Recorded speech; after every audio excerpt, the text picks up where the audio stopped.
नमस्कार। आषाढ़ी पूर्णिमा जिसे हम गुरु पूर्णिमा, व्यास पूर्णिमा के नाम से जानते हैं, इस पूर्णिमा पे चंद्रमा उत्तराषाढ़ा नक्षत्र में रहते हैं। तो यह आषाढ़ी पूर्णिमा, व्यास पूर्णिमा एवं वायु परीक्षण पूर्णिमा के नाम से भी जानी जाती है।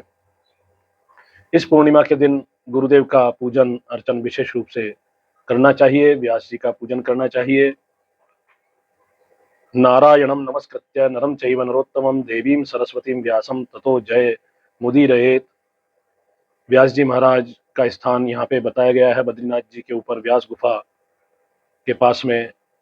व्यास जी का अवतरण ब्रह्मा जी के पुत्र वशिष्ठ और वशिष्ठ के शक्ति, शक्ति के पराशर और पराशरात अपत्यम पाराशर वेद व्यास जी का द्वीप पे होने के कारण उनको कृष्ण द्वैपायन व्यास भी कहा गया।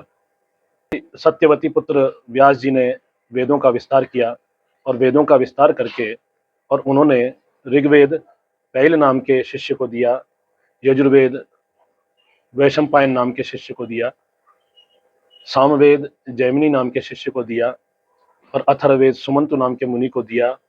और पुराणों की शिक्षा, पुराण इतिहास इत्यादि की शिक्षा उन्होंने सूत जी को दी। इस प्रकार वेद व्यास जी ने, व्यास कहते भी विस्तार को ही है, जिन्होंने एक सूत्र में सारे हमारे इस ज्ञान साहित्य, वेद साहित्य को पिरो दिया। इसीलिए कहते हैं व्यासोच्चिष्टम जगत सर्वम। पंचम वेद महाभारत का उन्होंने रचना करी और सब कुछ उन्होंने, ऐसा कोई शास्त्र नहीं रहा जिसका उन्होंने विस्तार न किया हो। इसीलिए कहते हैं नमोस्तुते व्यास विशाल बुद्धे फुल्लारविंदा यतपत्र नेत्र येन त्वया भारत तैल पूर्ण प्रज्वालितो ज्ञानमय प्रदीप है।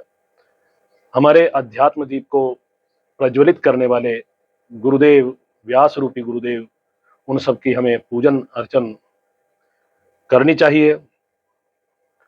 व्यासाय विष्णु रूपाय व्यास रूपाय विष्णवे नमो वै ब्रह्मनिधये वासिष्ठाय नमो नमः।